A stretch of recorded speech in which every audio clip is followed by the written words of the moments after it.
आज हम आ गए थे मैंने सुन की कंप्लेंट पे। इसमें गैस लीकेज का इशू आ रहा है। कूलिंग नहीं हो रहा था फ्रिज में। कस्टमर ने बोला था कूलिंग नहीं कर रहा है फ्रिज।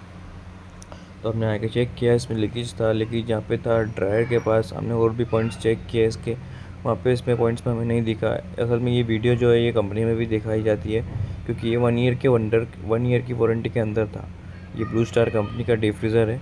तो हमने इसको अच्छे से वेल्डिंग किया, वेल्डिंग करके इसमें फिर वैक्यूम किया। वैक्यूम करने के बाद इसको हमने फिर दोबारा से लीकेज भी चेक किया था। उसके बाद हमने इसमें गैस चार्ज किया। अब ये देख रहे हैं कि गैस चार्ज करने पर थोड़ा धुंधला आ रहा है। अभी मैं आपको वापस से दिखाता हूँ इसका जो पॉइंट है। इसमें 8-290 गैस डलती है। तो आप सब लोग मुझे बताइए 8-290 में कितना बैक प्रेशर जाता है। तो हमने जो बैक प्रेशर इसका होता है वो